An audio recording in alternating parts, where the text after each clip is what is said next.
Lovely. Delightful. Super Absolutely. So Yeah, jolly good. hell. Lovely, lovely. Here I stand. Lo que tú digas, con Alex Fidalgo. You'll find us in high places, but we are not your friends. We use you and abuse you all for our untwisted ends. You think that it's your country, it's ours, you silly twits. We're the notorious, happy and glorious, clench your professional. Hola amigos, ¿qué tal? ¿Cómo estáis? Estáis de suerte porque no os voy a dar la chapa hoy. Hoy no voy a soltar una de esas peroratas interminables con las que me gusta iniciar cada episodio. ¿Por qué? Por dos razones. La primera es que ya conocéis a José Miguel Mulet, porque es el padrino de este programa, fue el protagonista del primer episodio ya hace más de un año de Lo que tú digas, así que más o menos seguro que los oyentes fieles del podcast ya lo conocéis de sobra, y quien no sea oyente fiel, porque bueno, se ha convertido en uno de los científicos más populares de nuestro país, así que huelga presentarlo. Y es que además no estoy muy católico, no es nada importante, pero bueno, tengo lo que parece una especie de gripe leve o trancazo que espero que se quede aquí, pero que hace que mi voz no sea tampoco muy agradable al oído, así que no quiero torturaros, ya lo estoy haciendo.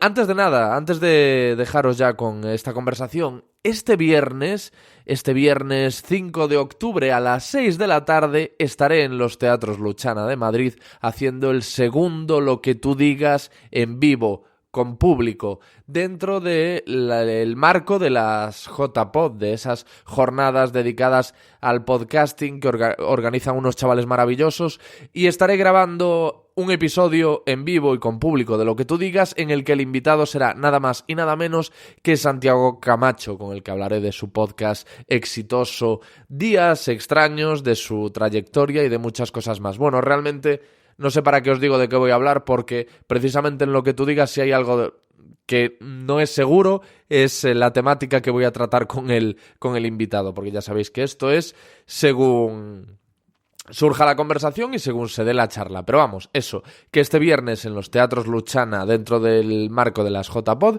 estaré grabando un episodio en vivo con Santiago Camacho. Me parece que no hay entradas disponibles.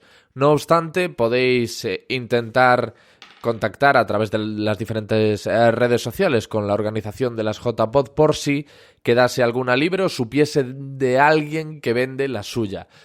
El sábado todavía continúan las JPod y el sábado habrá una gala de entrega de premios que presentará Elena Merino en compañía de un servidor.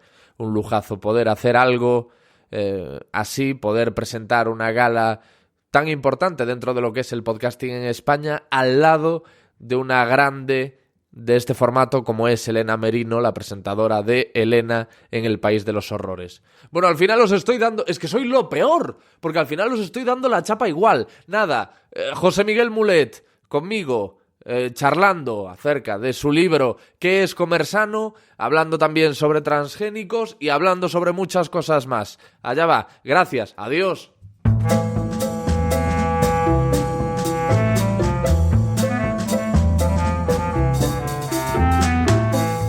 Oye, qué bueno volver a hablar contigo. Eres el padrino de Lo que tú digas. Fíjate, han pasado 50... Vamos, yo mismo es que no sé cuántos episodios van. Y además con los especiales, 50 y pico episodios de Lo que tú digas. El 50 fue con Javier Cansado, ¿no? Sí, el 50 fue con... Y luego creo que has hecho dos más, pues emitidos. Yo creo que a día de hoy hay 52. Pues puede que sí. Porque sí. Soy de los frikis que se los han oído todos. Luego está el de Manuel Martín Loeches y el del adicto a los videojuegos, Bryce Kelle, creo que se llamaba el chico. Sí. Kenye. O sea, ¿te los has oído todos? Sí. Independientemente de la temática. Sí. Jo, no sabía nada, tío. Qué orgullo, qué pasada, qué honor. Bueno, pues te agradezco la fidelidad. Sé que hay unos cuantos que sí te los has oído porque a veces hablamos por el chat de Facebook y me haces algún comentario respecto a alguno de los episodios.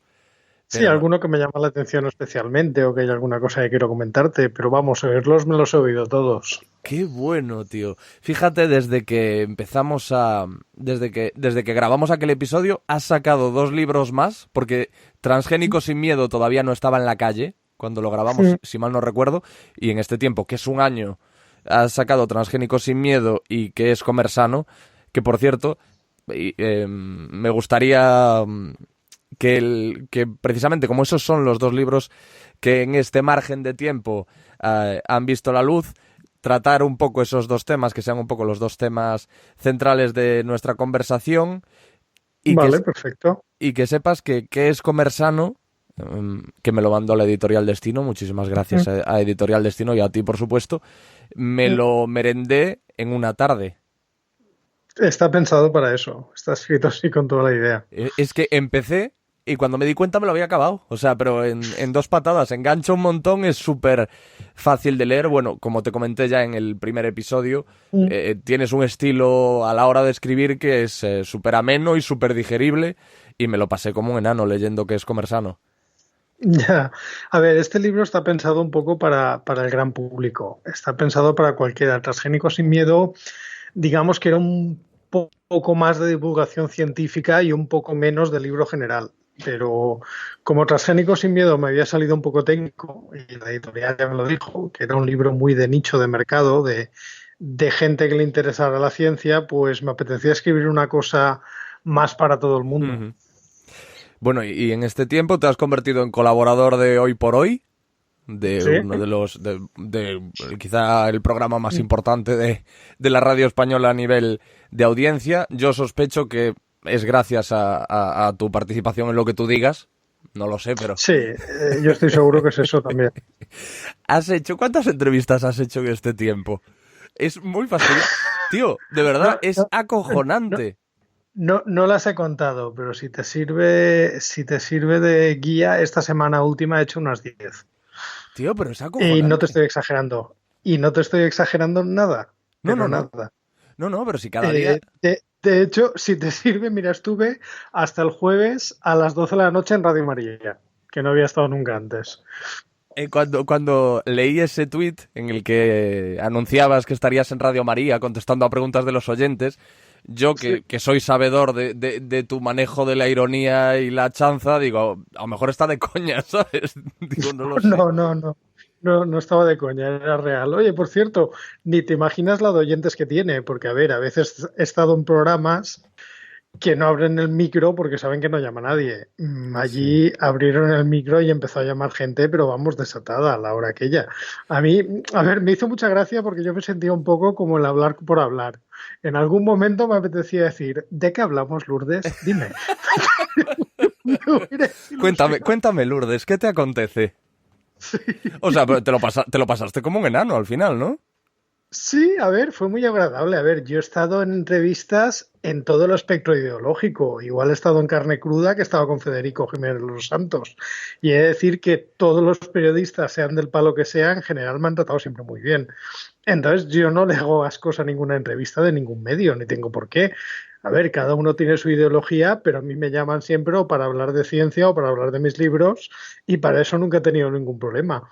Y en Radio María, decirte que sí, que fue un rato muy agradable. No estoy muy acostumbrado a que simplemente la gente llame y pregunte, porque no es un formato donde me invitan se suele hacer. Esta yo creo que debe ser de las primeras veces que lo he hecho y todo fue por unos cauces muy normales. Bastante, vamos, que lo pasé bien.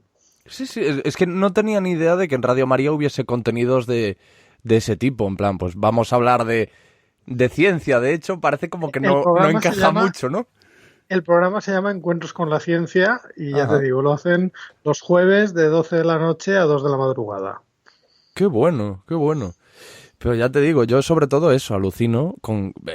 ¿Cuántos vídeos habrá de entrevistas tuyas en YouTube y de charlas? Porque la de charlas también que habrás hecho en este tiempo, apariciones en televisión...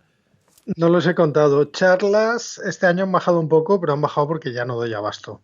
Claro. Porque ya empiezo a estar cansado. Y también es verdad que, a ver, cuando yo empecé en todo esto...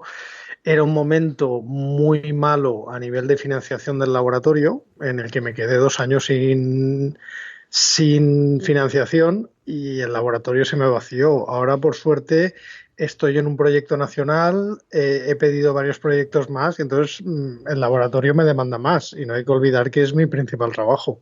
Ujú. Claro, pero a veces será difícil, ¿no? A lo mejor rechazar según qué ofertas de acudir a sitios que sabes que, joder. Ya, lo que te estaba diciendo, charlas tengo muchas, lo que pasa que últimamente ya no puedo decir que sí a todas, como Claro. cuando era joven.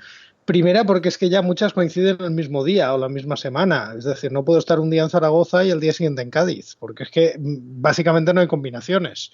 O estar el mismo día a la vez en Zaragoza y en Cádiz. Entonces, eso. Luego, aparte, que también tengo más obligaciones en el laboratorio. Tengo obligaciones dando clases y mira, llego a lo que llego, no hay más.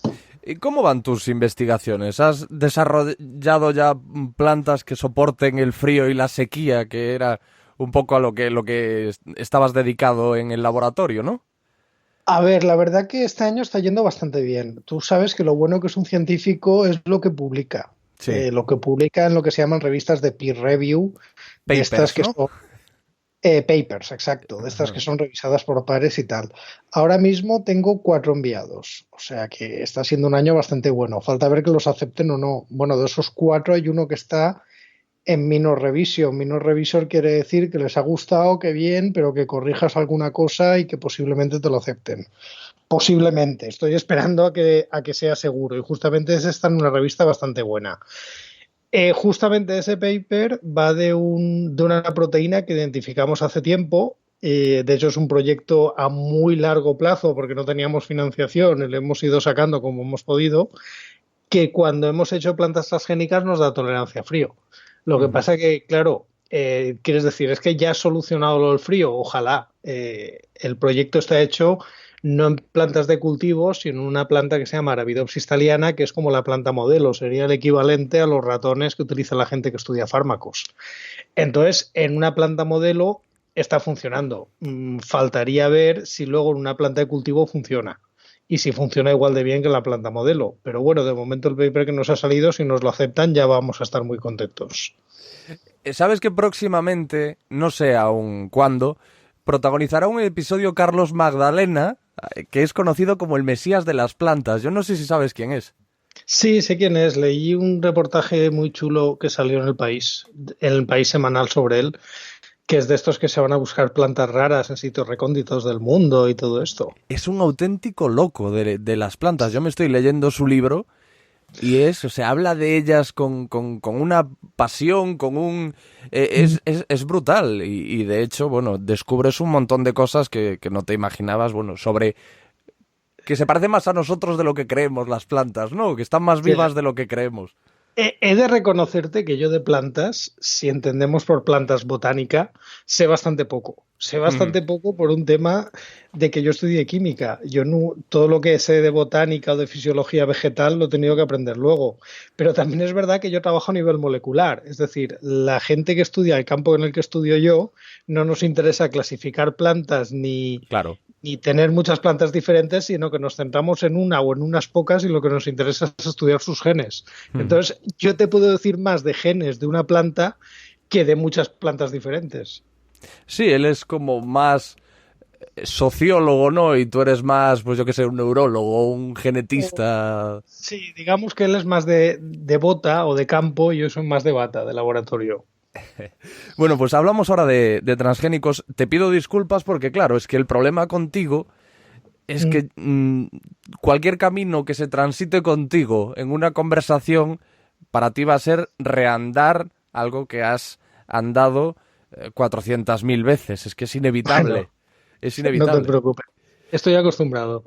Los transgénicos, con lo que sabemos a día de hoy, gracias a divulgadores como tú, da la sensación que es un poco absurdo temerles. ¿Sigue habiendo temor todavía?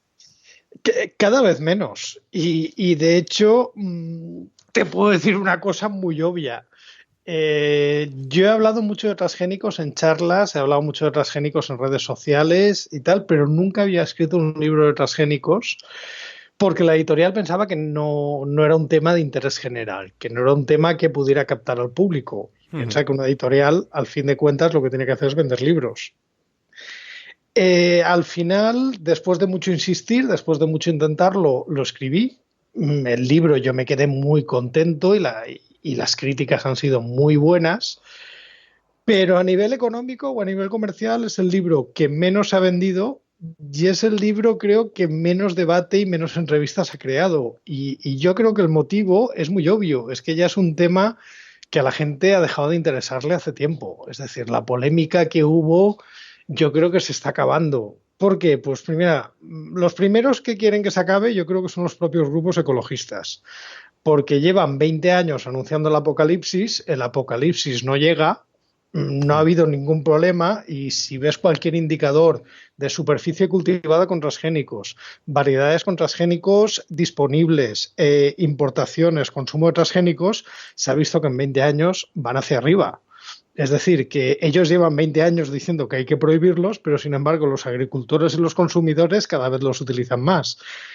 Es que van a quedar muy mal como sigan haciendo la campaña, porque no tienen ningún dato al que cogerse que apoye lo que han dicho en estos últimos 20 años. Entonces, lo que están haciendo es un discreto mutis por el foro.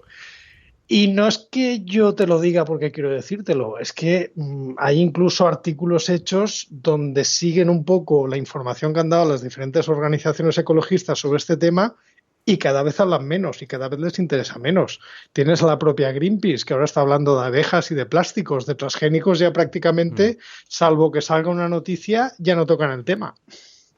De todas formas, la diferencia de ventas que ha tenido Transgénicos sin Miedo con, a lo mejor, el resto de tus libros también puede ser que es mucho más concreto, ¿no? El de los transgénicos es de transgénicos, este último es de mitos de la alimentación, en otros hablas de ciencia, es como que este es más concreto y entonces puede segmentar más, ¿no? A los lectores. También puede ser. A ver, es un libro de nicho. Claro. Yo la suerte que tengo es que la relación mía con la editorial es muy buena y este libro lo escribí, primera y principal, porque yo quería escribirlo, porque me apetecía mucho. Y segunda, porque siempre que hay una noticia de transgénicos, al final, sea el medio que sea, siempre me acaban llamando a mí. Y curiosamente había escrito de muchos temas y nunca había escrito del tema en el que realmente trabajo, que soy transgénicos. Entonces era como que ya tocaba. Y entonces eso la editorial también lo entendió por ahí. Pero bueno, a ver, el libro no se ha vendido mal. Sí que es verdad que el problema es que los otros se han vendido muy bien. Pero si hubiera sido mi único libro, no se podría hablar de que ha sido un mal libro o de que ha sido un fracaso. Todo lo contrario. Tiene unas cifras bastante buenas. Lo que pasa es que, claro, tienes el lastre que las cifras de, por ejemplo, Comer sin Miedo o este último, que es Comer Sano, están siendo buenísimas. El tema con los transgénicos es que la mayor parte de la gente creemos que son millennials, pero en realidad son más bien milenarios, ¿no? Es decir, son tan viejos como la agricultura y la ganadería. Sí, a ver, esto de comer natural es una entelequia, es una paradoja. Nada de lo que comemos es natural. A ver, las vacas que pastan en Galicia tienen que tener un ganadero cuidándolas, porque si no estuviera el ganadero, las vacas se morían de hambre o se morían de la primera enfermedad que cogieran. Y en la naturaleza no ves vacas. ¿Por qué? Porque son animales domesticados. A partir de los uros salvajes que en Europa se extinguieron en el siglo XVII. Es decir, que los parientes domésticos más cercanos de las vacas llevan 4 siglos extinguidos. Y así se podría hablar con todos los animales que nos dan de comer. Claro, la diferencia con un transgénico es que en vez de hacerlo un poco a ojo, un poco a ciegas, lo que se hace es utilizando tecnología y cogiendo el trozo de ADN que quieres y cambiándolo de un sitio a otro. Pero bueno, eso no quiere decir que sea peor, al contrario, quiere decir que sea mejor porque sabes concretamente el cambio que estás haciendo, mientras que cuando cruzas dos especies o utilizas otras técnicas como la mutagénesis inducida, no sabes qué cambio estás haciendo. Y por ejemplo, en el caso de dos razas a las que yo te he leído citar en algún momento, como los chihuahuas y los gran daneses, dos razas de perro, estamos hablando de transgénesis también ahí. No, no, ahí estamos hablando de selección artificial. Ahí estamos hablando de cruzar, cruzar y cruzar durante mucho tiempo y con mucha paciencia. Y en un caso se fueron seleccionando a partir de lobos grises animales que cada vez eran más pequeños y en otro caso animales que cada vez eran más grandes. Pero todas las diferentes razas de perros, todas nacen del lobo, del acervo genético del lobo. ¿Cuál es el origen de los transgénicos? ¿En qué momento de la historia empezamos a hablar de transgénicos? A ver, entendiendo transgénico como modificar el genoma de una especie, ya sea de animal o de planta, pues en el Neolítico, cuando empieza la agricultura. Bueno, posiblemente antes, en la Edad de Piedra, cuando todavía no había agricultura ni ganadería, pero se domestica el perro, que fue el primer animal domesticado. Lo que pasa que ahí estás hablando de transgénico con una definición que no es correcta o que no es la definición legal. También incluso domesticar el perro mientras no lo cruces con una especie diferente, lo que estás haciendo son cambios dentro de la misma especie. Un transgénico, por definición legal, sería un organismo que tiene un trozo de ADN que viene de otro organismo y se ha metido ahí por técnicas de ingeniería genética. Fíjate que dicen lo de ingeniería genética porque entonces te quitas de un plumazo de esa definición todo lo que se viene haciendo desde el Neolítico, todo lo que son cruces, hibridaciones, injertos, etcétera, etcétera. Entonces, según la definición legal, es decir, utilizando ingeniería genética, pues los transgénicos están desde los años 80 del siglo XX. ¿Y hay tipos diferentes de transgénicos? Sí, a ver, depende del trozo de ADN que pongas y cómo lo pongas. Tú puedes hacer un transgénico para meter un gen que no tiene la planta o el animal, por ejemplo, el maíz que se siembra en España, que es maíz resistente a un insecto. Simplemente le pones un gen de bacteria que cuando el insecto pica la caña se muere porque es muy tóxico para el insecto, pero no para el animal ni para ti. O puedes hacer otro tipo de transgénicos que se llaman de silenciamiento, que lo que haces es el trozo de ADN que metes es para que un gen deje de expresarse. Por ejemplo, para hacer el trigo apto para celíacos, que le han metido un trozo de ADN que lo que hace es inhibir los genes que producen el gluten, que es el que le da problemas a los celíacos. O incluso, pues podrías hacer transgénicos que expresen varios genes, etcétera. Pero digamos que los más típicos serían, o podrías hacer transgénicos para hacer que un gen de la propia planta se exprese más veces. Es decir, si por ejemplo tienes un gen que tiene una copia, lo que podrías hacer es incluir 3 o 4 copias de ese mismo gen, así ese gen, digamos, se expresa con más fuerza. Por ejemplo, un gen que le ayuda a tolerar a la sequía o a tolerar a la salinidad. De hecho, ese transgénico se debería llamar cisgénico si no tuviera ADN de fuera, porque has cambiado el propio ADN de la especie. Pero esto ya es hilar un poco fino. ¿España es el país de la Unión Europea que más transgénicos produce? Sí. ¿Qué más transgénicos siembra? ¿Qué más transgénicos siembra? Sí, porque claro, si dijeras consume, hay que tener en cuenta que toda Europa está importando 90 variedades de transgénicos, entonces posiblemente no lo sea.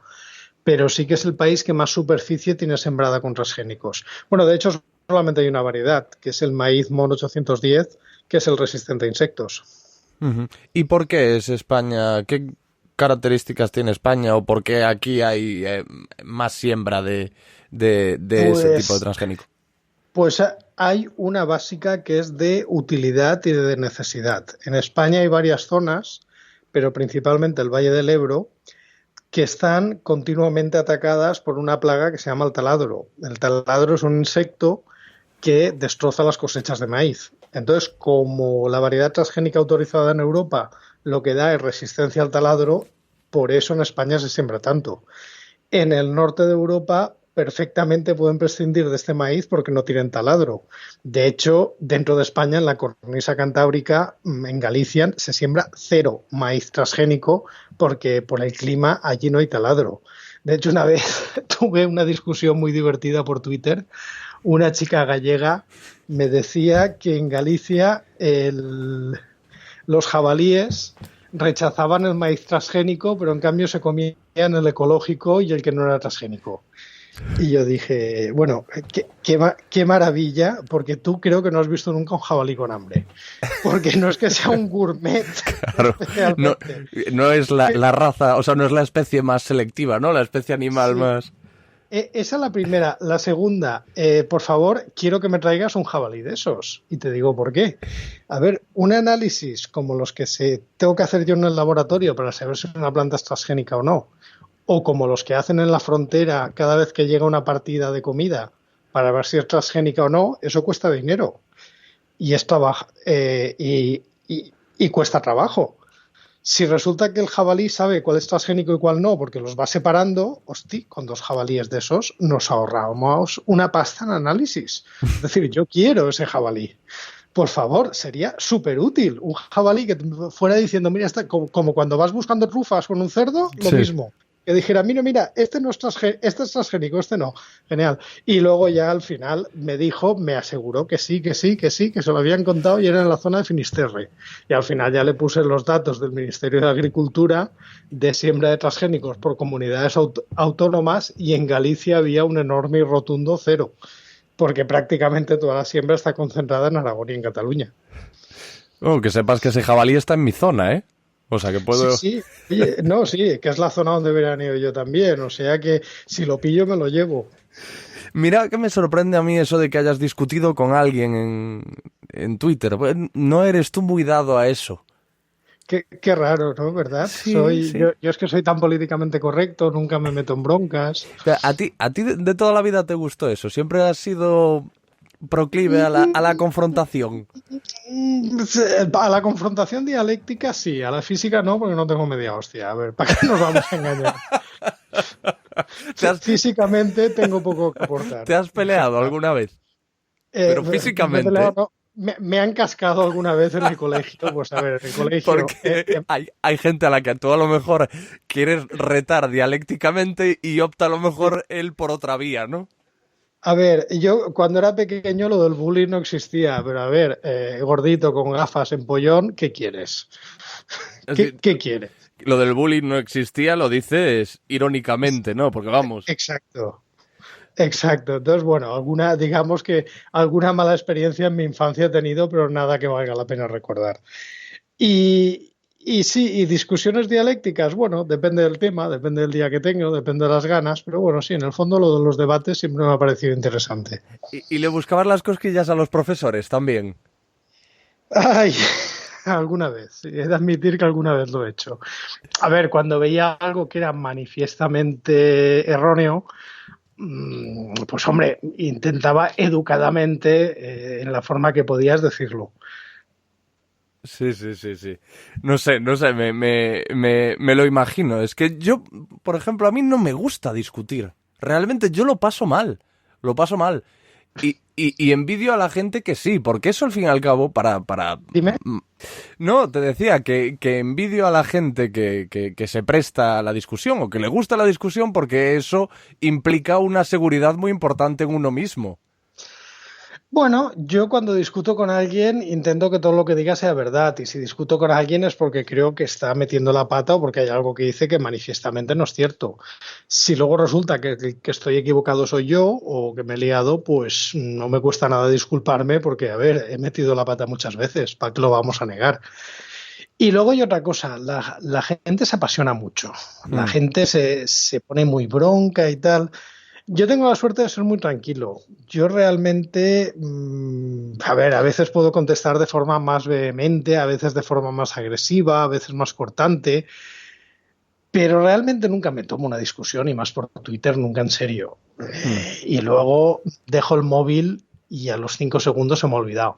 Claro, eso es una ventaja sobre los rivales, porque sé que hay rivales que se llevan la discusión a la cama, no duermen esa noche, 3 días después todavía están dándote por el saco y tal y cual. Yo no, a mí es que se me olvida enseguida. Y entonces yo creo, y además sobre todo, ya no tanto en Twitter, pero en los debates cara a cara, tú lo notas cuando estás sacando los argumentos a tu contrincante y cuando ves que se va poniendo nervioso, se va enfadando y tal.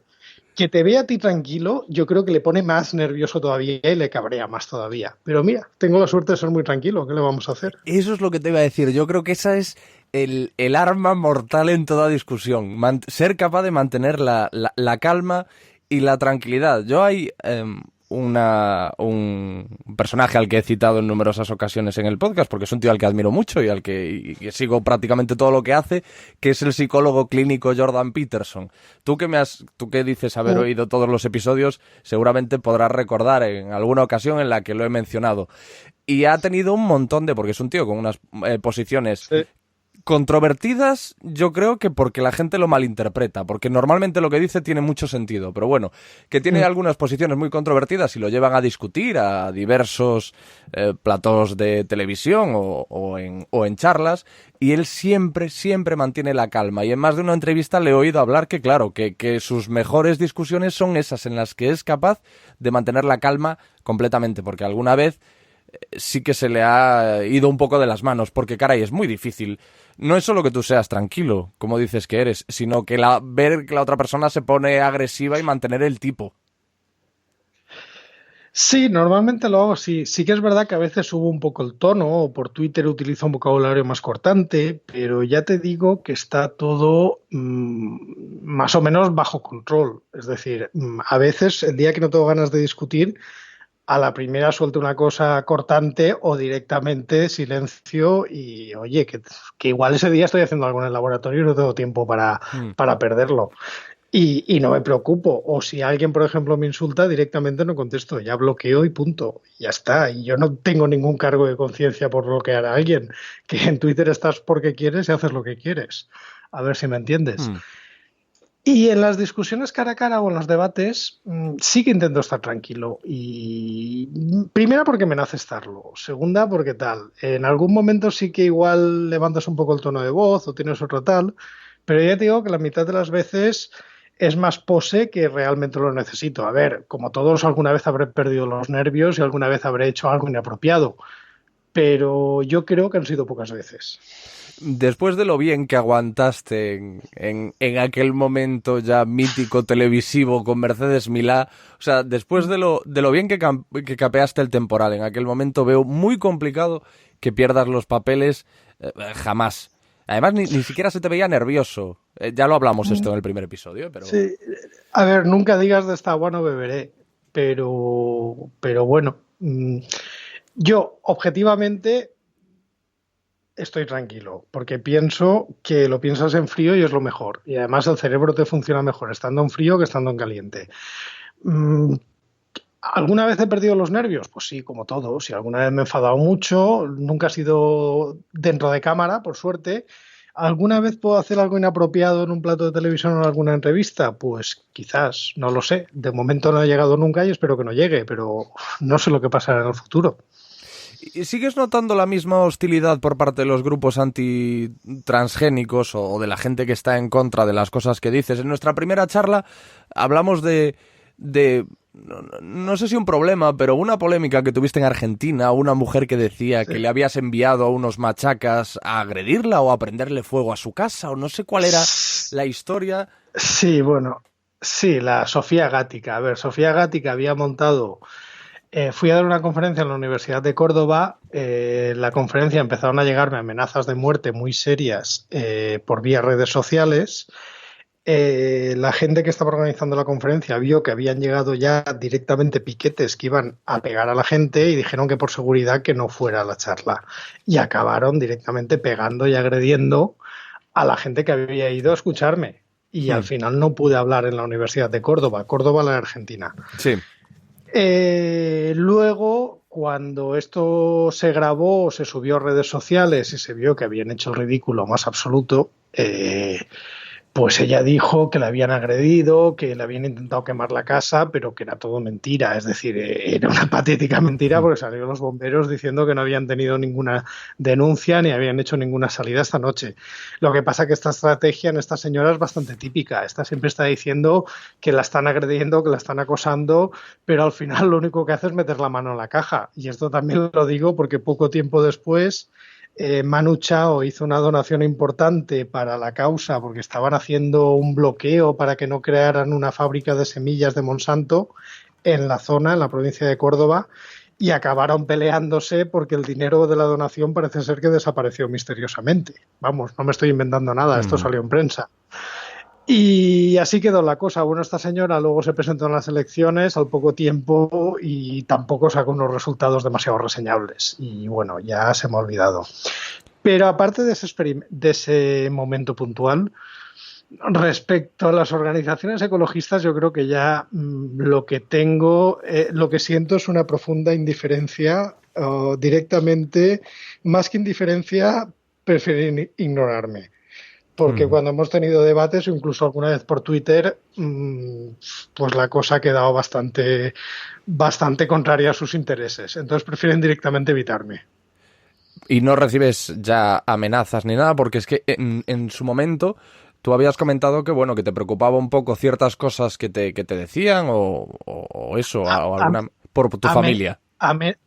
Amenazas serias graves las recibí después de aquel incidente en Argentina. Puntualmente he recibido alguna, pero también te digo, cada vez menos. Cada vez menos, cada vez más tranquilo, y de lo cual me alegro mucho. Es que da esa sensación de que el trabajo que habéis hecho, divulgadores como tú, gente que se ha abierto a hablar al fin de los transgénicos y a intentar desdemonizarlos, lo habéis conseguido. Parece como que eso, que se ha ido apagando. Lo que tú decías, como que poco a poco, pues incluso las propias organizaciones como Greenpeace han dicho, mira, dejamos esto y vamos a otra cosa. Y que hay un tema, a ver, con el tema de los transgénicos. Yo, por ejemplo, trabajo con transgénicos, pero trabajo en una universidad con fondos públicos. Y yo lo que trabajo, ya lo hemos comentado antes, es para publicar en revistas de peer review. Yo no quiero vender semillas. Yo lo que quiero es publicar datos de que este gen sirve para esto. Y por eso busco financiación, que como también te he dicho, me cuesta. Claro, el argumento de los antitransgénicos es que todos estamos a sueldo de Monsanto. A ver, pero tú lo puedes demostrar. Es decir, cuando alguien te dice, no, es que a ti te paga Monsanto, bueno, tú tendrás alguna prueba que diga eso, ¿no? Ojalá, ya me gustaría a final de mes. Seguro que pagan mejor que en la universidad, pero mira, no es el caso. ¿Qué les vamos a hacer? Claro, ellos durante mucho tiempo esto les ha funcionado porque la mayoría de los científicos no están preparados para ir a debates. ¿Por qué? Pues porque un científico pasa muchas horas en el laboratorio, pero no está acostumbrado a debatir con gente por Twitter o no está acostumbrado a hablar en medios de comunicación. Y sí que es verdad que durante mucho tiempo ponían a un ecologista y ponían a un científico y el ecologista le daba 20 vueltas. Le daba 20 vueltas, ¿por qué? Porque lo único que tenía que hacer, el único trabajo que hacía era, pues, a ver, ¿qué hace el portavoz de transgénico de Greenpeace? Pues se pasa todo el día hablando con medios de comunicación y yendo a debates. ¿Qué hace un científico que trabaja con transgénicos? Está en el laboratorio trabajando con transgénicos. No tiene por qué tener habilidades comunicativas, que normalmente no las tienen. Claro, los pones en un debate y el pobre científico me hacía el ridículo, porque no estaba preparado, no sabía la que se le venía. Cuando han salido científicos con un mínimo de habilidades comunicativas, pues claro, se les ha dado la vuelta a la tortilla, porque a mí, cuando me preguntaban, a mí me pagaba Monsanto, yo decía, mira, mi nómina, porque es que además las nóminas de las universidades son públicas. Tú puedes saber lo que cobra cada profesor en cada escala. Y entonces, automáticamente, por cierto, ¿cuánto cobras tú en Greenpeace? Todavía no he conseguido que nadie me lo diga. Ya. Digo, porque es que además mi trabajo es investigar y dar clases. El tuyo es hablar mal de los transgénicos. Si tú cambiaras de opinión, ¿qué pasaría? Que estarías en paro. Claro, ante esos argumentos, claro, tú realmente el que vive de los transgénicos no soy yo, es él que vive de hablar mal de los transgénicos. Si tú imagínate que en un debate le convenzo, al día siguiente estaría en paro. Claro, cuando estas cosas las dices así, pues prefieren no ir al siguiente debate.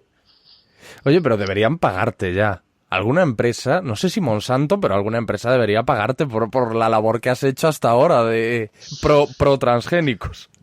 No, mira, a mí la única que me está pagando es, mira, la cadena SER por las colaboraciones, bastante bien, la editorial por los derechos de autor de los libros que se venden y alguna charla de vez en cuando, puntualmente, pero sigo dando muchas gratis. Eso es, ya te digo yo que de la divulgación no se vive, por lo menos en España. Luego hay otra cosa muy divertida, que cuando hablan de la oscura industria y tal y cual, yo le preguntaría, mira, ahora habrá muchos oyentes que serán socios de Greenpeace.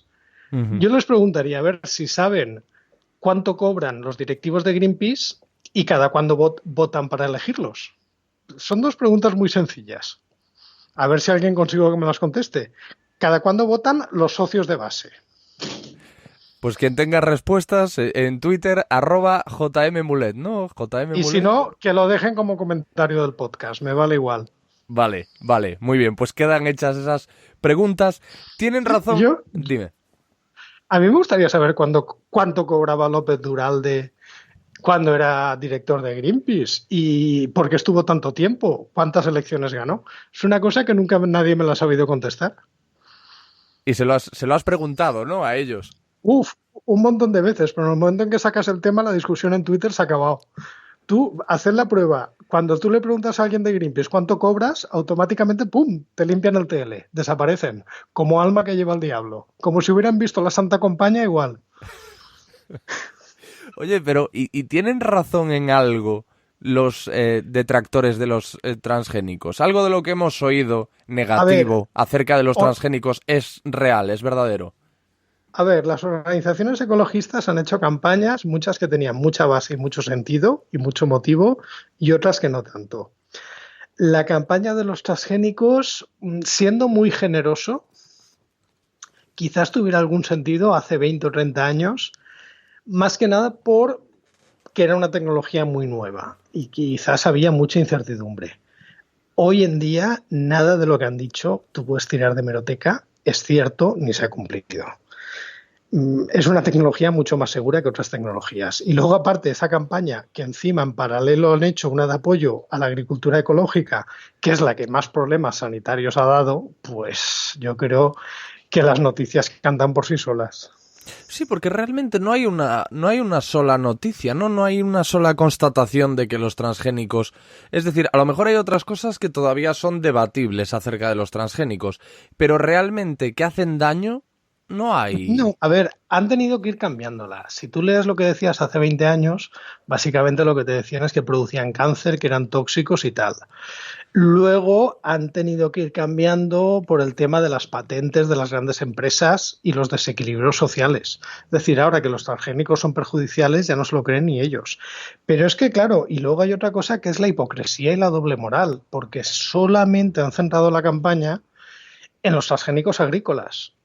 Ellos dicen que de los transgénicos médicos o de las medicinas no dicen nada. Entonces tú dices, uy, ¿y esas no están también en manos de grandes empresas? ¿Y ahí no se modifican también genes de microorganismos? Claro, ¿qué pasa? ¿Cuántos socios de Greenpeace habrán que sean diabéticos? Un socio de Greenpeace diabético se tiene que inyectar 3 o 4 veces al día debajo de la piel insulina transgénica, ¿no? Insulina transgénica. Insulina transgénica que el 85% de la producción mundial está en manos de una sola empresa. Uh-huh. Solamente eso desmonta todos los argumentos que han utilizado contra la biotecnología agrícola. Pero claro, prefieren no decirlo. ¿Y cuál es el futuro de los transgénicos? ¿Cuál es el siguiente paso? A ver, el siguiente paso es que son una tecnología más que va a quedarse, pero que le va a tocar competir o convivir, más que competir, con nuevas tecnologías. De hecho, los transgénicos ya no son ni siquiera la última, ahora tenemos el CRISPR.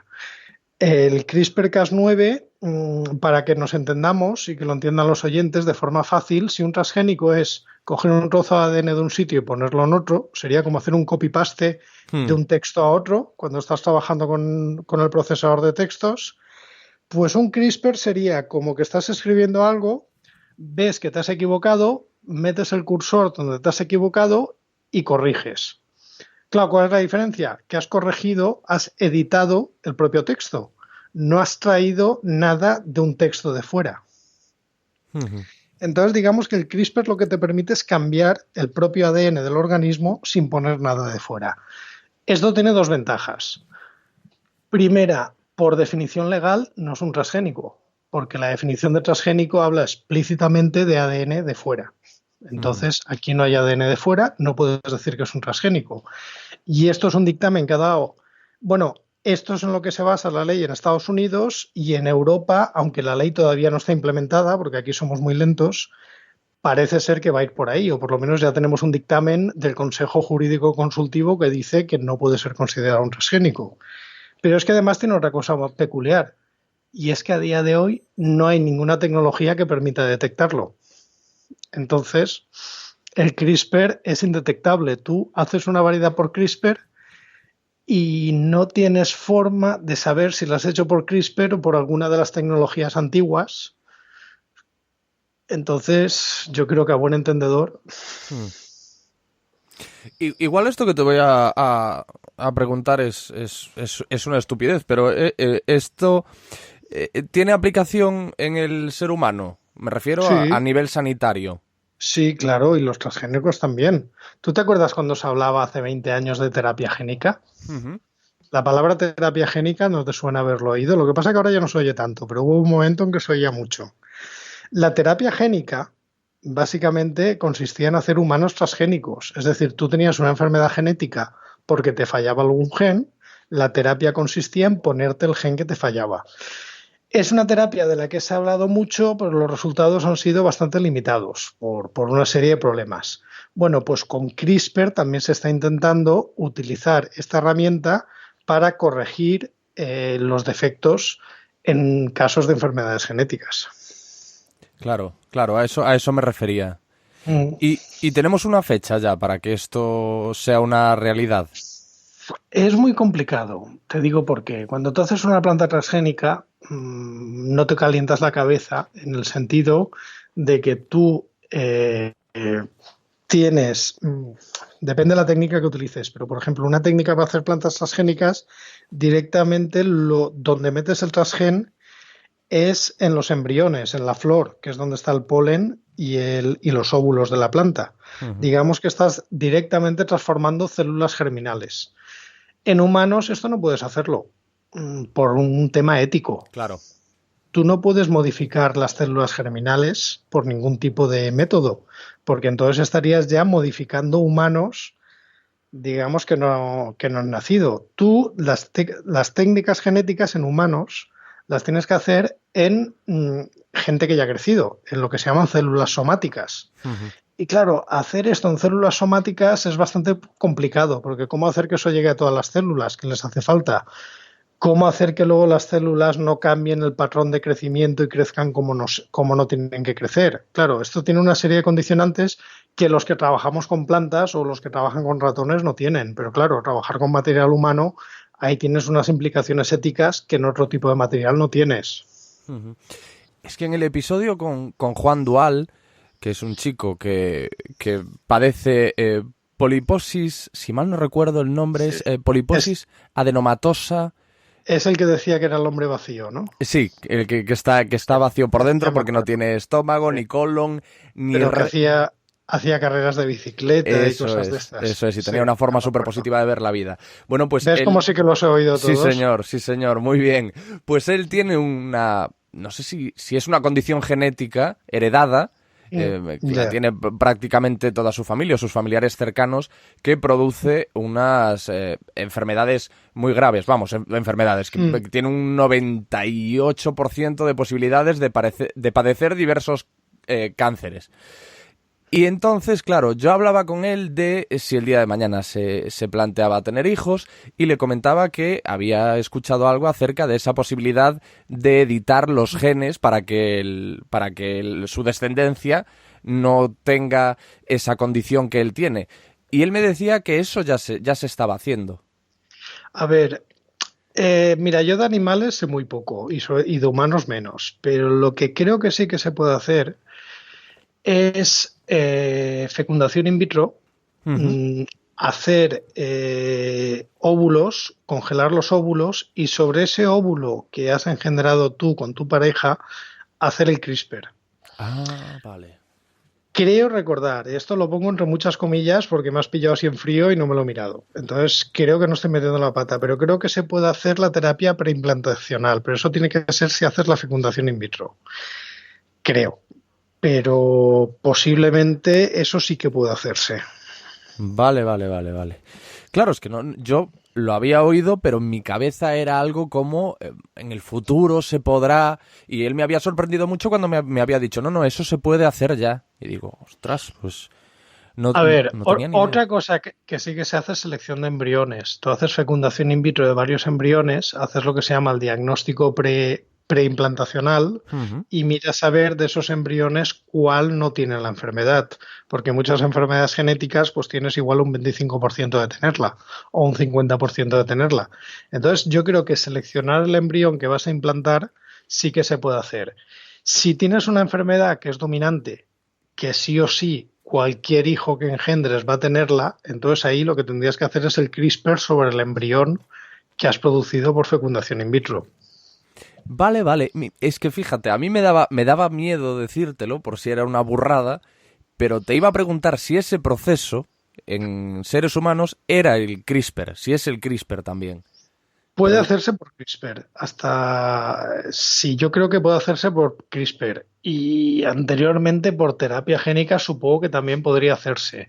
Otra cosa es que funcionara mejor o peor, ujú. pero en principio por CRISPR debería poder hacerse.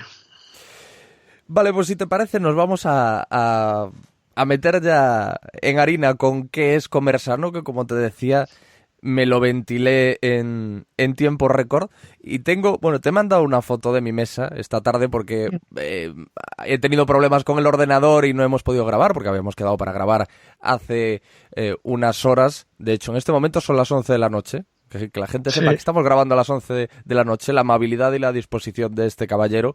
Y bueno, para demostrarte que efectivamente estaba teniendo problemas y que no es que estuviese en la playa con un daiquiri, te envío una foto de mi mesa en la que podías ver un ejemplar de qué es comer sano. Y no sé si te fijaste en que lo tenía lleno de posits, como cuando Fernando Sánchez Dragó hacía este programa negro Sí. sobre blanco, que tenía un atril y entrevistaba a escritores y tenía los libros llenos de posits por todas partes. Pues con qué es comer sano, yo también tengo el libro lleno de posits por cosas que me gustaría tratar contigo de las muchas que tratas en el libro. Por ejemplo, un capítulo en el que hablas de calorías, digestiones y expulsiones, se llama el capítulo. Y dices una cosa que yo había escuchado hace tiempo, y es que hay una relación entre la mayor esperanza de vida y la restricción calórica. Yo eso lo había escuchado no sé si en toda Asia, pero en algunos países de Asia donde la cultura gastronómica es, como diríamos, un poco más austera que la nuestra. A ver, esto de que para vivir más hay que pasar mucha hambre, se ha visto muy claro en organismos unicelulares, se ha visto muy claro en gusanos, en Cenojarbitis elegans, Ujú. se ha visto en ratones, pero a medida que va subiendo la escala evolutiva cada vez está menos claro. Los datos en simios, por ejemplo, no son concluyentes y los datos en humanos no se acaban de poner de acuerdo. Posiblemente porque haya muchísimas más variables implicadas. Pero a ver, sí que es cierto que si tú tienes menos calorías, pues fuerzas menos la máquina metabólica, digamos que haces menos glicólisis y las mitocondrias funcionan menos y como las mitocondrias son efectos secundarios producir radicales libres y oxidantes, pues cuanto menos carbón le eches a la caldera, más tiempo te va a durar la caldera, para entendernos. Tiene esa lógica, pero ¿qué pasa? Que el metabolismo es tan complicado que no sabes igual si esa misma restricción calórica puede hacer que algún proceso que sirva para prevenir el envejecimiento o para frenar el cáncer también funcione peor. De ahí que sea tan complicado decir algo rotundamente. Pero sí que se sospecha, dejémoslo así. Incluso he leído multitud de artículos que hablan de los múltiples beneficios para la salud del ayuno. A ver, un ayuno controlado y cuando es una persona sana. Si ese ayuno supone limitar algún nutriente esencial, pues puede ser que ya no vuelvas. Y de hecho, hay gente que haciendo dietas estrictas ha acabado muriéndose. Por ejemplo, la gente que tiene anorexia extrema o la gente que tiene disfunciones alimentarias muy extremas. Entonces, que un día, si eres una persona sana, es decir, no tienes una diabetes, por ejemplo, que un día no comas, pues hombre, no te vas a morir, no va a pasar nada. Que eso sea beneficioso, depende de para qué. Depende de para qué. También dependerá de la dieta que llevas todos los días. Si resulta que todos los días te pegas unos atracones o comes a base de bollería industrial, pues un día que no comas, pues hombre, deja que descanse un poco tu cuerpo. Si tienes una dieta equilibrada y sana, pues un día que no comas, pues pasarás más hambre y ya está. Yo hice lo que se llama ayuno intermitente, que es esto de 16 horas de ayuno y 8 horas de ventana para alimentarte, o sea, para ingerir todas las calorías diarias en esas 8 horas. Y realmente no te puedo decir muy bien si funcionaba. Se supone que esto era para más un desempeño atlético, para el tema de quemar grasas, energía, etcétera. Pero tampoco podría decirte muy bien qué efectos no te dé aquello, la verdad. Sobre esto no se acaban de poner de acuerdo. Es como cuando también te dicen que si entrenas en ayunas quemas más grasa. Porque como no tienes azúcar, tienes tal, pero es que luego en el momento en que desayunas se recupera todo. Al final es como tomarte las vacaciones en julio o en agosto. Al final vas a estar un mes parado. Sí, lo que dicen de ese cardio en ayunas es que, claro, como tú en el cuerpo se supone que no tienes carbohidratos, que es esa caloría que prioriza, o sea, esa gasolina que prioriza el cuerpo como combustible, como no tiene carbohidratos, dice, bueno, pues entonces vamos a por la grasa. Sí, ya, pero bueno, y luego cuando comas, ¿qué haces? Ya. ¿Sigues con el cardio? Si es que al final es el orden de los factores lo que estás cambiando. No lo sé. Mira, ayuno intermitente, mira si es fácil. Los musulmanes durante el Ramadán se tiran un mes de ayuno intermitente. Lo digo porque yo, uno de los estudiantes que hizo la tesis conmigo es musulmán ortodoxo y el pobre lo pasaba fatal cuando llegaba el Ramadán, y además ahora sabes que el Ramadán cada año se adelanta una semana y estos últimos años está cayendo en épocas de bastante calor. Está cayendo junio, julio, quiero recordar. Y el pobre chaval lo pasaba fatal, porque claro, mientras dure la luz del sol no pueden ingerir nada, ni beber. O sea que ya me dirás, a pleno, con el calor que hacía, pasarse todo el día sin comer las 14 o 15 horas de sol que pueden haber en junio o en julio. Luego se pegan unos homenajes por la noche que no veas. Yo creo que al final acaban ingiriendo las mismas calorías. Entonces, no creo que simplemente por el hecho de ser musulmán vayas a estar más sano. Pero bueno, son un buen grupo de estudio de los ayunos intermitentes. Eso que has dicho del atracón por la noche me recuerda a la Warrior Diet, que es una dieta de un tío que se llama Ori Hofmeckler, que viene siendo comer una única comida diaria, que se supone que es la dieta del cazador.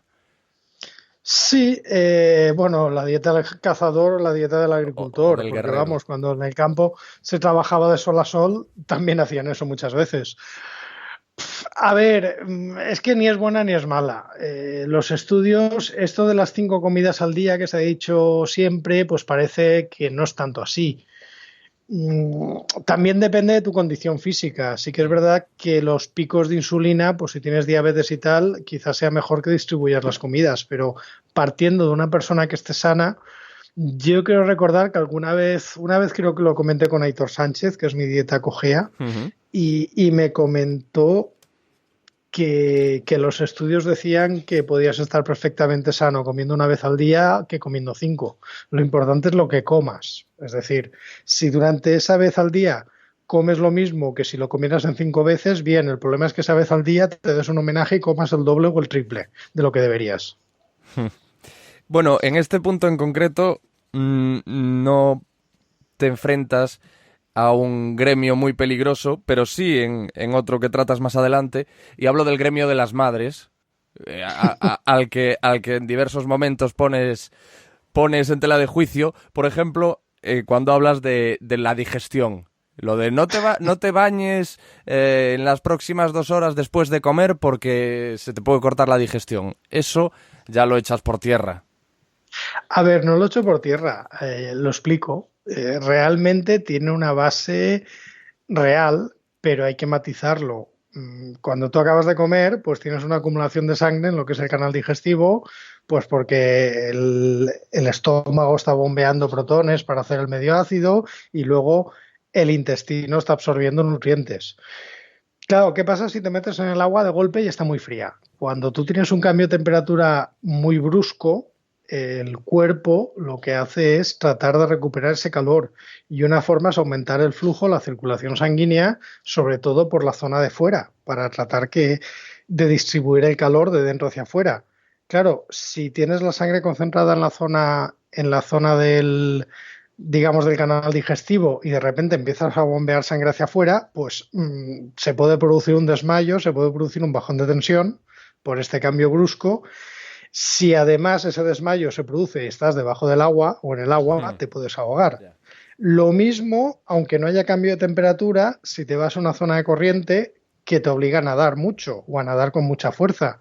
Si tú tienes toda la sangre en el canal digestivo y empiezas a hacer un ejercicio violento o brusco, pues hombre, cuando haces un ejercicio el corazón bombea mucho más fuerte. Bombea mucho más fuerte porque tiene que llegar sangre a los músculos para llevar oxígeno. Y estamos con el mismo problema. Si la sangre está en un sitio, tiene que ir rápidamente al otro, se puede producir también un desmayo. Y lo mismo, si ese desmayo se produce en el agua, te puedes ahogar. Fuera de estos dos casos, si tú estás haciendo la digestión y quieres meterte en la piscina de los niños a leer el periódico en verano o a tomarte un cubatita, esto no, porque el alcohol es malo, pero bueno, ya me entendéis, lo que hace mucha gente en verano, pues hombre, por meterte en la piscina de los niños o meterte en la piscina tranquilamente, si el agua no está muy fría, tampoco pasa nada aunque estés haciendo la digestión.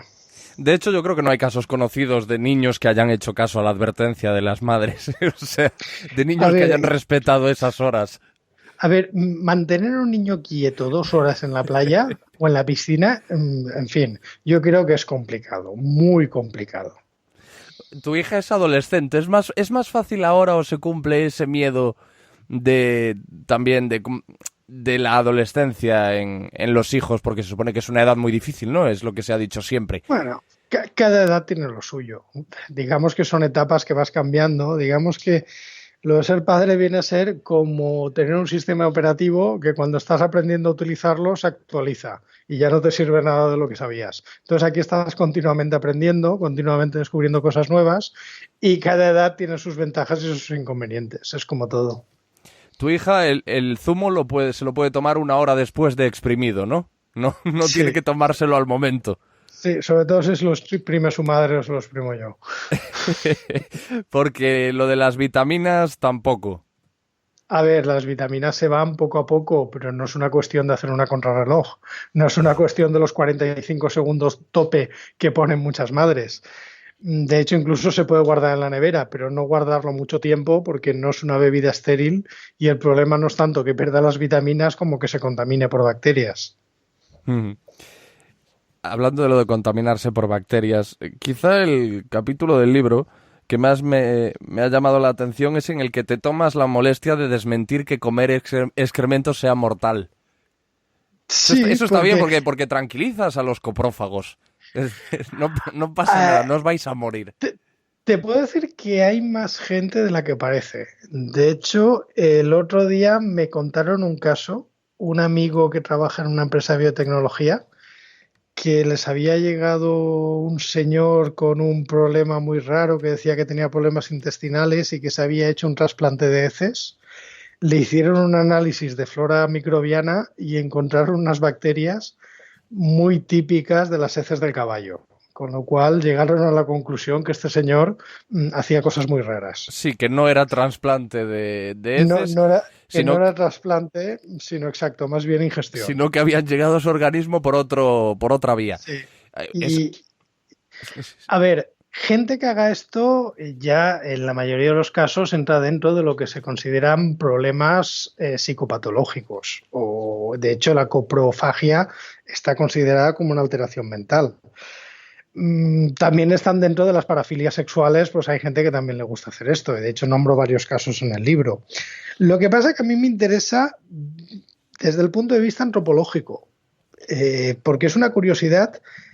Hasta por todo lo que yo he leído, no hay ninguna especie humana, ninguna raza, ninguna cultura, ninguna tribu que como parte de su alimentación o de sus ritos tenga la de comer heces. Es decir, gente que come mierda son individuos en cualquier cultura y ya te digo, generalmente asociado a algún tipo de trastorno mental.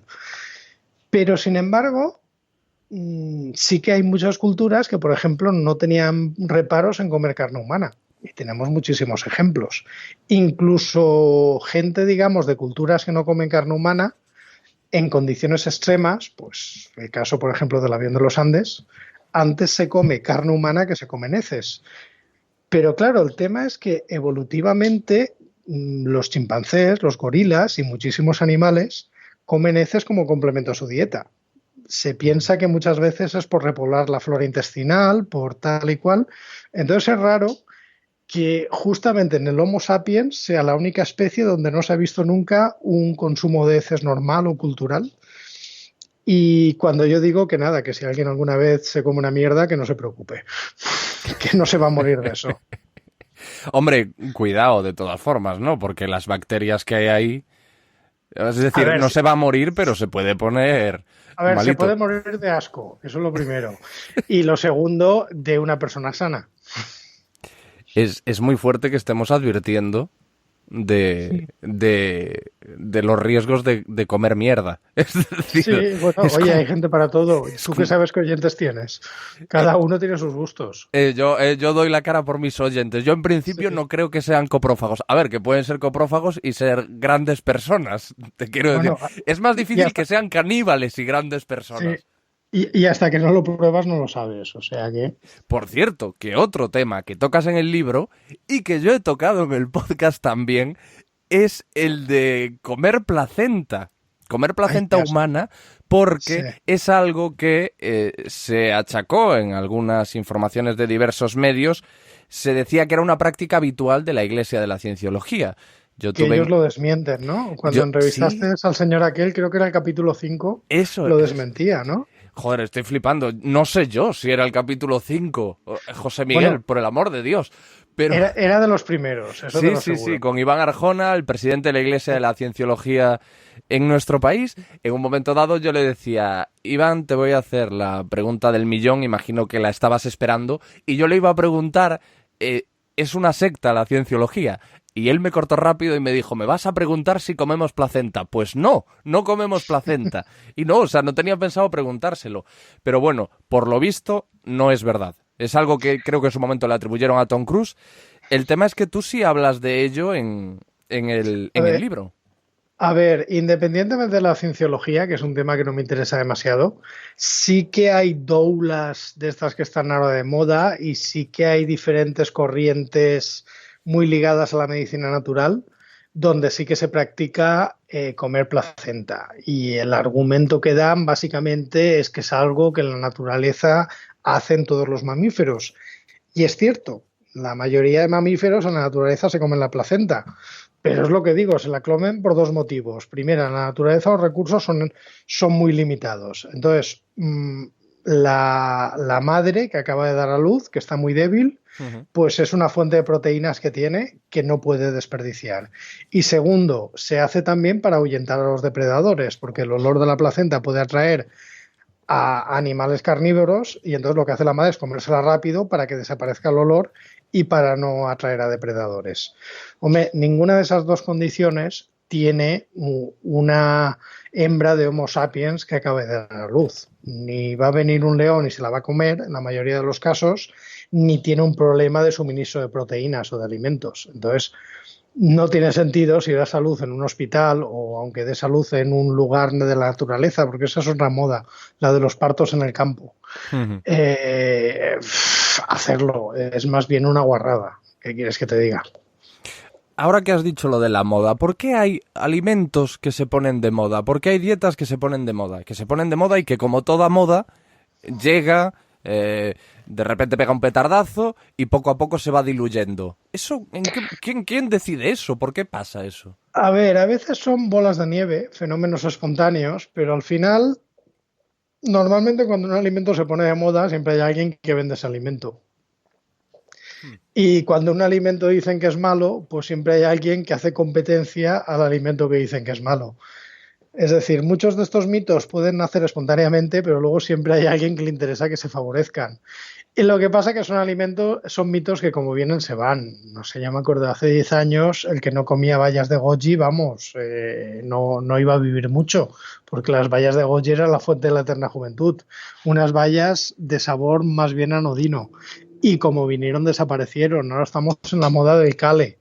Veremos lo que dura. Sí, o la quinoa, por ejemplo, que la quinoa lleva mucho más tiempo ahí del que parece. Lo que pasa es que de repente se descubren, como que se destapan propiedades que antes se desconocían. Hombre, la quinoa es lo que dicen. Si cuando los españoles llegaron a América se trajeron la patata, el tomate, el pimiento y se dejaron la quinoa, por algo sería. La quinoa, a ver, es un alimento que sí que es verdad que es muy bueno, es muy rico en nutrientes y sobre todo es muy rico en proteínas. Entonces, una persona que haga una dieta vegetariana o vegana es un alimento bastante bueno. Tan bueno como lo es la soja, que también es muy rica en proteínas. A partir de aquí, también tiene gran parte de moda, porque sin quinoa se puede vivir perfectamente. Ahora que hablas de la soja, yo recuerdo también haber leído en alguna ocasión, sobre todo en publicaciones relacionadas con el fitness, que la proteína de la soja no la aconsejaba mucho por ser estrogénica. ¿Puede ser? A ver, la proteína de la soja, no, la proteína no es estrogénica, pero sí que es verdad que la soja es muy rica en fitoestrógenos. Los fitoestrógenos son moléculas lipídicas, o sea que no sería la proteína, que se parecen a los estrógenos y entonces pueden llegar a interaccionar con los receptores de los estrógenos, es decir, pueden mimetizar la acción de una hormona. Los brotes de soja y los brotes de otras semillas, como el fenogreco, son muy ricas en estos fitoestrógenos. Lo que pasa es que también es controvertido hasta qué punto, cuánta soja tendrías que comerte cruda para que esto tuviera un efecto relevante. Pero sí que es verdad que, por ejemplo, cuando alguien está en tratamiento por cáncer de mama, lo primero que hacen es quitarle la soja y todos los derivados. Incluso la Asociación Americana de Pediatría llegó a recomendar que a los niños en la pubertad no tomaran soja. Pero claro, como estas cosas siempre se hacen en plan cogérsela con papel de fumar, siempre se hacen por si acaso, por principio de precaución, yo tampoco asustaría mucho en esto. A ver, sí que es muy divertido, entre comillas lo he divertido, que ahora están todo el miedo de los disruptores endocrinos, que si el plástico con BPA... El bisfenol, si, ¿no? Que si el bisfenol A, exacto. O que si todas estas cosas de que quieren que prohíban los disruptores...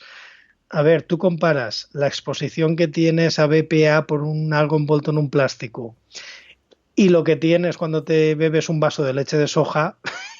Y es que es de risa, es que igual tienes 10.000 veces más en el vaso de leche de soja. Pero ¿qué pasa? Como el disruptor endocrino es artificial, pues parece que sea peor. Pero es que la cantidad a la que estás expuesto es absolutamente ridícula. Si la cantidad de soja, de estrógenos de soja, que no está claro que tengan un efecto, es una cantidad, digamos, mucho más alta, pues como para preocuparse por el bisfenol A. Yo creo que esto es un tema de cierta gente que quiere montar ruido y así que le financian investigaciones y ya está. ¿Y nos preocupamos o no nos preocupamos por la carne roja? A ver, yo de la carne roja lo que le diría a cualquiera es que no abusara, sobre todo de la carne roja procesada, es decir, salchichas, embutidos, etcétera. Pero no que no abusara por el cáncer, sino que no abusara por la obesidad y que no abusara por el colesterol, principalmente. Y eso es lo que digo ahora y es lo que digo antes del 2015, que fue cuando la OMS dijo que era cancerígena. Algo que, por cierto, ya se sabía de antes. Hemos hablado de soja, de carne, de quinoa, de alimentos que son los tres altos en proteínas, tienen una buena cantidad de proteínas. Y yo he oído hablar de proteínas de mayor y menor valor biológico. ¿Eso qué quiere decir? Sí, mira, tú y yo somos animales, animales heterótrofos, es decir, que lo que comemos antes tiene que haber estado vivo. ¿Por qué? Porque no hacemos la fotosíntesis. Las plantas, en cambio, se pueden alimentar de materia inorgánica porque reciben la energía del sol y a partir del CO2 crean carbono. Entonces, además de energía, básicamente hidratos de carbono o grasas que tienes que ingerir en la dieta, hay moléculas que tu metabolismo puede sintetizar y hay moléculas que no. Si hablamos de proteínas, las proteínas se componen de aminoácidos. Hay 20 aminoácidos que forman parte de las proteínas. De estos 20 aminoácidos hay 6 o 7 que no podemos sintetizar por nuestro metabolismo y que sí o sí tienen que estar presentes en la dieta. Entonces, esos son lo que se llaman los aminoácidos esenciales. ¿Qué pasa? Si tú comes carne, huevos, leche, que son productos de origen animal, pues entre casi todos los animales la distribución de aminoácidos esenciales es muy parecida. Entonces, cualquier producto de estos, las proteínas que tienen van a tener una distribución muy parecida a tus proteínas y por lo tanto vas a tener tus aminoácidos esenciales ahí. En cambio, las plantas, que biológicamente son muy diferentes, pues hay plantas o partes de las plantas que te comes, es decir, granos o frutos, que no tienen una distribución de aminoácidos igual que la que tiene un animal y entonces les puede faltar un aminoácido esencial. Entonces es por esto que dicen que los vegetarianos y los veganos tienen que buscar productos como la soja o la quinoa, que tienen proteínas de alto valor biológico. ¿Por qué? Porque son ricas en los aminoácidos esenciales, que los necesitas por dieta. Para una persona que no sea vegetariana, esto no es ninguna preocupación, porque como te comas un filete de pechuga o te bebas un vaso de leche, pues ahí prácticamente ya tienes los aminoácidos que necesitas. Pero siempre cuando eres vegetariano te dicen que alternes muchos cereales y legumbres, porque los cereales, quiero recordar que son pobres en lisina y las legumbres en metionina. O viceversa, estoy hablando de memoria. Pero vamos, son digamos 2 aminoácidos esenciales que hay plantas que no tienen mucho. Es que los culturistas y los fisiculturistas siempre dicen que las proteínas vegetales son peores. Es que también hay batidos de proteínas vegetales para precisamente pues, vegetarianos. Los de soja, lentejas, frutos secos, quinoa, son proteínas bastante buenas. Y luego, a ver, independientemente de esto, si tú mezclas cereales y legumbres, pues unas compensan a las otras. Quiero hacerte otra consulta, pues, siempre poniendo por delante que sabes mucho del tema, pero bueno, no eres nutricionista, no eres dietista y quizá...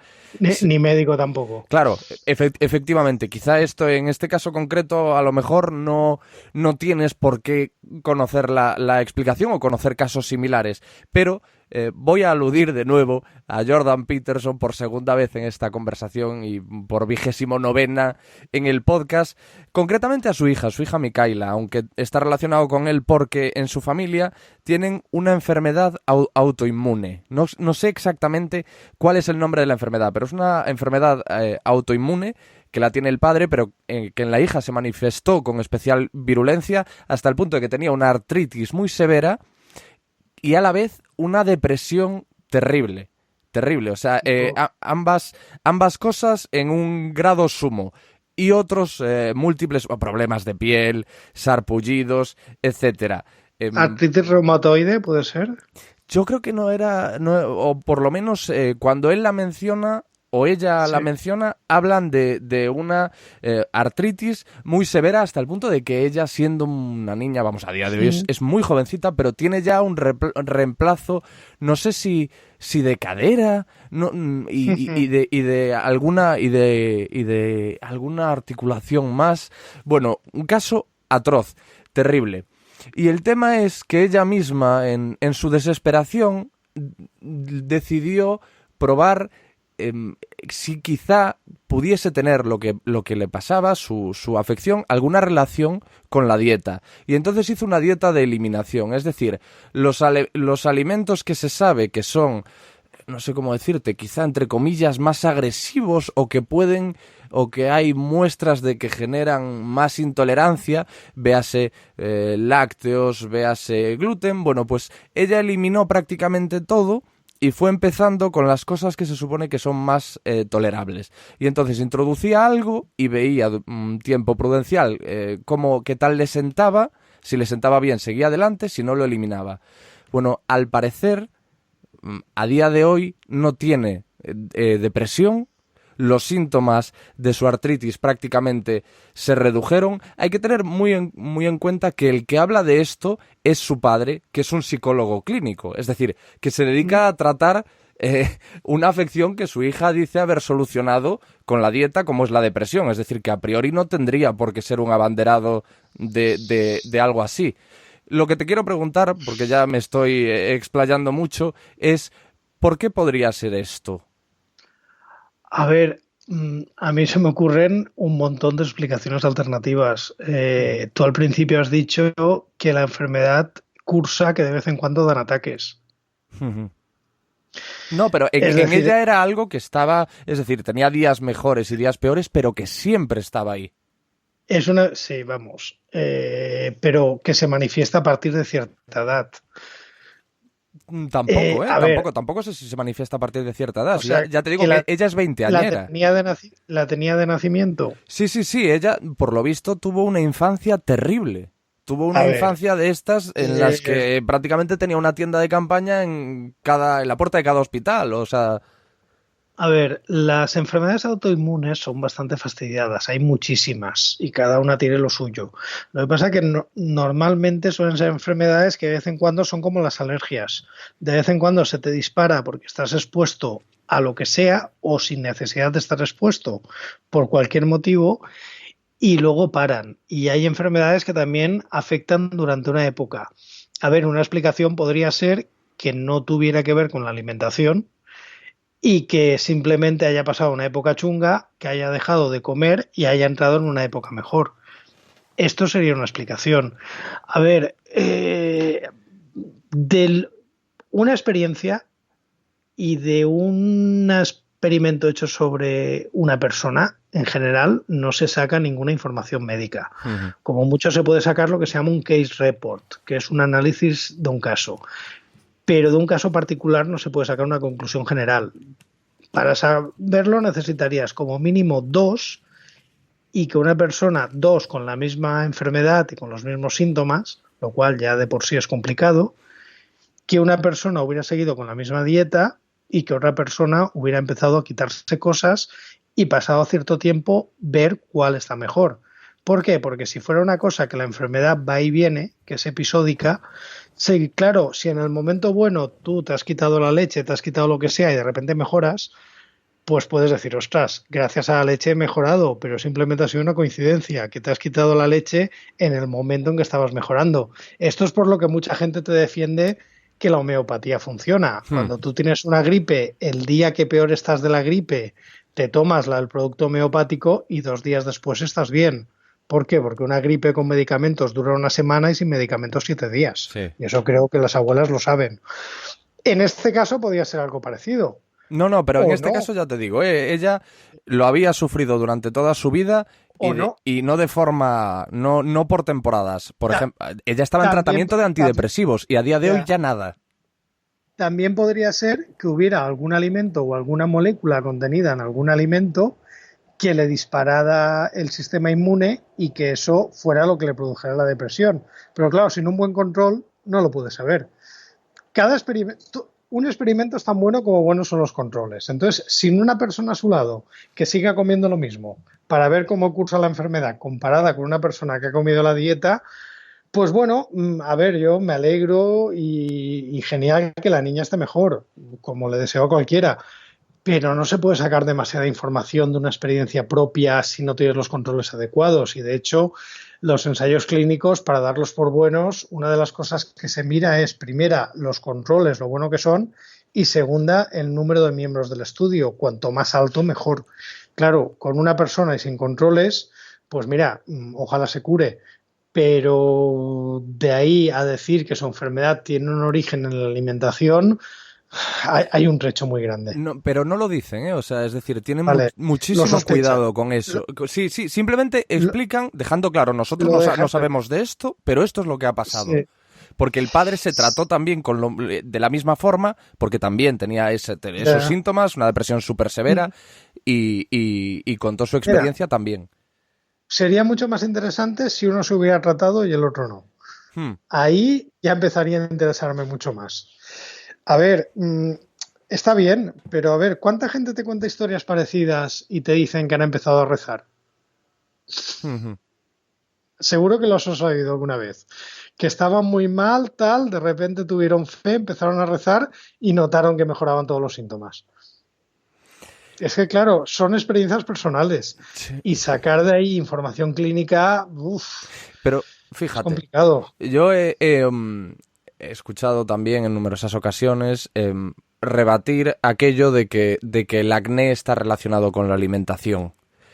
En mi caso, por ejemplo, yo no te puedo decir, no voy a decir la empresa en concreto, pero bueno, hay una de estas cadenas de comida a domicilio, una de estas de pizzas a domicilio, que yo es matemático. Si yo si yo me como una pizza de esa cadena de comida a domicilio, al día siguiente tengo granos en la espalda.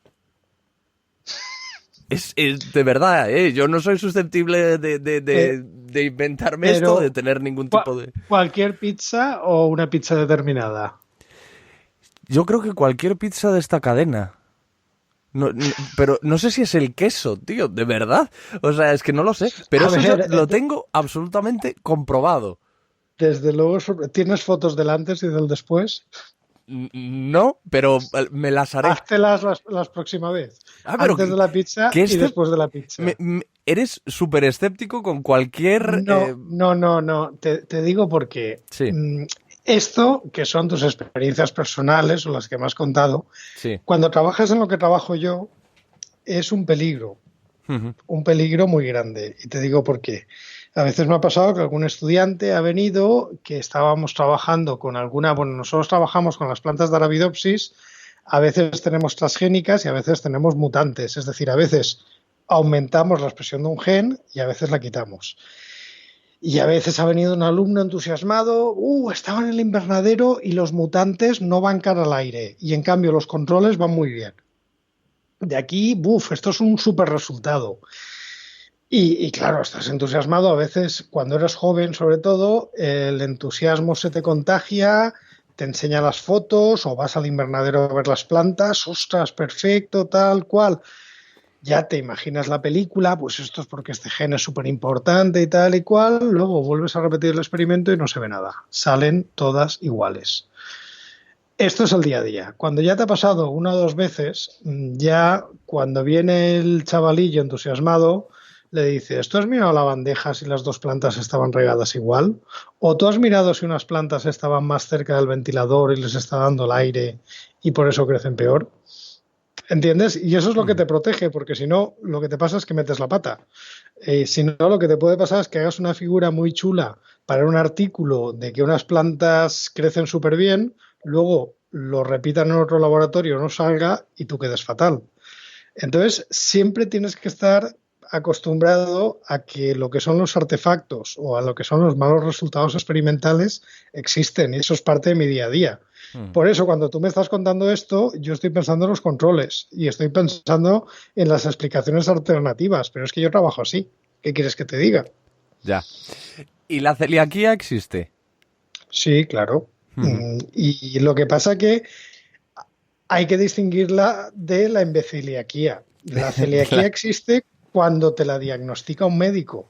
Y la única forma de diagnosticártela un médico es que vayas allí, te pongas a cuatro patas, te metan el tubo por el sitio ese y te sacan una muestra de intestino y te hagan una biopsia y lo vean al microscopio que ese intestino está dañado por culpa de la celiaquía. El problema es que ahora la gente de repente un día se levanta y dice, pues yo va a ser que soy celíaco. Y de repente se pone a hacer la dieta sin gluten porque se le ha ocurrido que es celíaco. Y eso, aparte de ser muy frívolo, porque la celiaquía puede llegar a ser una enfermedad muy grave. En algunos casos es muy grave. Es como decir, yo tengo cáncer. No, tú eres idiota. Tú no tienes cáncer ni tienes nada. Pues yo soy celíaco. No, a ver, a ti no te han diagnosticado la celiaquía, no sabes si lo eres. Y el problema es ese. A ver, yo tengo un amigo que tiene una pizzería pequeñita y tienen la típica masa sin gluten y el típico queso sin lactosa. Pero no tienen dos mesas separadas ni tienen dos hornos separados. Por lo tanto, un celíaco de verdad que vaya allí como un celíaco que vaya a la mayoría de pizzerías, aunque pida la masa sin gluten, le va a dar reacción, porque hay una cosa que se llama contaminación cruzada. Si la masa sin gluten la han amasado en la misma mesa donde han puesto la masa normal, solo con esa cantidad de gluten un celíaco ya tendrá problemas. Pero ¿qué pasa? Que la mayoría de la gente que va y pide la pizza sin gluten no tiene problemas y se van encantadísimos. ¿Por qué? Pues porque no son celíacos. Porque si lo fueran, tendrían... Y bueno, tendrías que flipar con la cantidad de gente que te pide la masa sin gluten, luego llega la hora del postre y se piden un brownie. Y va la camarera, no, que el brownie tiene gluten. Dice, un poco no me hace nada. Pero, y no hay grados. Es decir, a lo mejor A ver, no te mueres, pero te sienta mal, ¿sabes? Hay grados, pero a ver, la celiaquía es una enfermedad seria. Es una enfermedad, yo no sé si llegan a catalogarla de autoinmune, bueno, autoinmune no, pero digamos que es parecido a una alergia, no es una intolerancia. Últimamente hay otra que es la intolerancia al gluten no celíaca, donde la prueba de celiaquía sale negativa, pero si te quitan el gluten estás mejor y si te lo vuelven a poner estás peor. Lo que pasa que es una enfermedad complicada de diagnosticar. Sí que hay grados, pero a ver, un celíaco de verdad, cualquier gluten le hace daño. Pero realmente, por ejemplo, imagínate que algo a lo que tú te refieres como postureo celíaco, es decir, que no tiene realmente diagnosticada una celiaquía, pero dice, pues yo voy a dejar de tomar gluten porque me sienta mal. No va a tener ninguna carencia, es decir, el gluten es perfectamente prescindible, no es ninguna locura decir, pues no como nada con gluten a partir de ahora. Bueno, va a tener una carencia económica, porque una dieta sin gluten es carísima. Ya. Es decir, lo que va a tener es más gasto, eso es la primera. Y segunda, el problema es que cuando vaya a un restaurante sin gluten o cuando pida cosas sin gluten, le irá muy bien. Incluso pondrá en TripAdvisor o en cualquier portal de internet, comí en el restaurante este sin gluten y perfecto, de maravilla y tal. Y luego cuando eso lo lea un celíaco de verdad y se lo crea, vaya allí y vaya a la pizzería donde no tienen dos mesas separadas, pues el problema es que lo va a pasar fatal. Ese es el problema. ¿Y por qué hay gente que tolera el gluten y gente que no? ¿Cuál es el proceso? ¿Qué carencia es la que tiene una persona?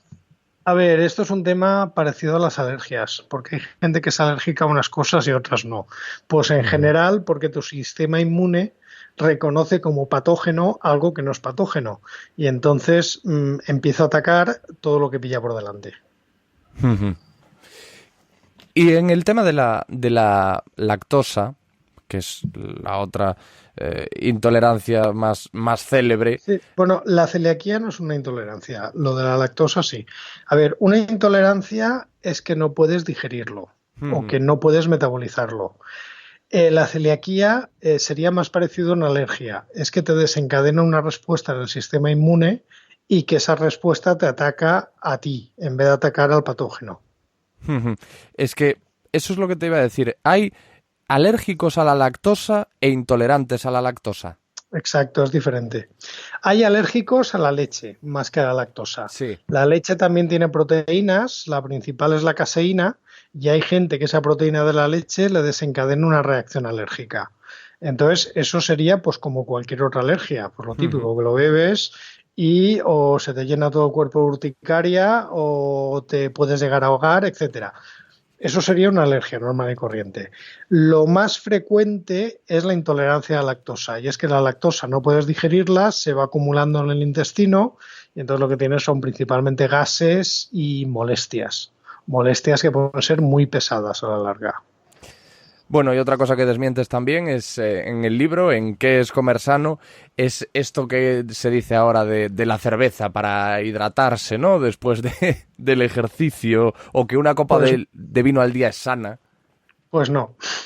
Esto, a pesar de que lo hayan dicho mucho y hayamos visto carreras de gente bebiendo cerveza después de la carrera y tal, no. Vamos, que cualquier bebida que tenga alcohol no es sana, simplifiquemos. Hay una competición, no sé si es en el Reino Unido, en el que la cerveza no es que te la tomes después para hidratarte, sino que te la tomas antes y en cantidades importantes, porque se supone que la carrera la tienes que hacer borracho. Sí, bueno, también hay una procesión en Cuenca, ¿no? Que sean las turbas. Pero A ver, esos son... Y ahora estamos de San Fermines y, hombre, también la gente va bastante cocida. Pero vamos, no estaríamos hablando de ejemplos de vida sana. Pero tiene que ser divertida de ver esa competición, ¿eh? Bueno, a ver, si te divierte beber, yo como he sido una persona que yo no he bebido mucho, entre otras cosas, porque el alcohol me sienta fatal. Y como tampoco me hace falta beber para decir tonterías, pues mira. Pero ni en tu juventud te tomabas tus copitas. No, no. Mis amigos estaban encantados porque cuando salían de fiesta El chofer. sabían que yo era un muermo que no bebía. Sí, más o menos. No, chofer tampoco porque me saqué el carnet de conducir tarde. Pero bueno, por lo menos los controlaba cuando se descontrolaban un poco. Pero, a ver, no es que tenga yo nada en contra de la gente que beba. Simplemente es que a mí el alcohol nunca me ha llamado la atención y nunca me ha gustado. Y además siempre me ha sentado bastante mal. Yo ahora mismo, todo lo que pase de 2 cervezas, ya no lo aguanto. Pues ahí en Valencia ahora mismo 2 cervecitas bien fresquitas por la tarde sientan que da gloria, ¿eh? Porque esta semana he estado yo ahí y los 33 graditos, 34 graditos muy ricos, ¿eh? Sí, pero bueno, un vaso de agua también sienta bien si está fría, o un agua con gas con una raja de limón, ¿qué quieres que te diga?